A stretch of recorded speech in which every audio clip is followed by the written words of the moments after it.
கோவை நகரம் மனிதர்கள் வாழக்கூடிய ஒரு ஏற்ற நகரமாகவும், இண்டஸ்ட்ரி, எஜுகேஷன், காமர்ஸ், இந்த ஸ்பின்னிங் மில் இதெல்லாம் வர்றதுக்கு ஒரு மிகப்பெரிய ஒரு காரணம் ரத்ன சபாபதி முதலியார் அவர்களுடைய ஒரு பங்கு தான்.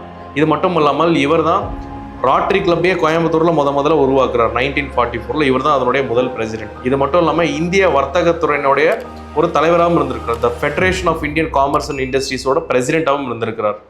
இது மட்டும் இல்லாமல் ரத்ன சபாபதி முதலியாரனுடைய தந்தை சதாசிவ முதலியார் தான் இந்தியாவிலே முதல்ல ஒரு தனியார் பேங்க், ஒரு பிரைவேட் பேங்க் உருவாக்குறார். அது பேர் ஜனா பகோரா பேங்க்.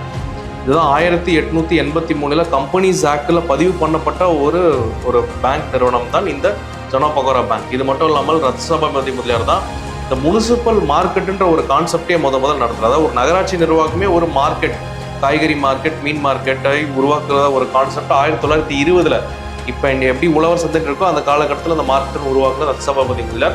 இதன் மூலமாக கோயம்புத்தூர் முனிசிபாலிட்டிக்கு நிறைய வருமானம் ஈட்டக்கூடிய ஒரு திட்டமும் இவர் தான் கொண்டு வந்தார். இது மட்டும் இல்லாமல் ரிசர்வ் பேங்க்குக்கும் ஸ்டேட் பேங்க்குக்கும் இவர் தான் போர்டு மெம்பராக இருந்திருக்கிறார் இந்திய லெவலில்.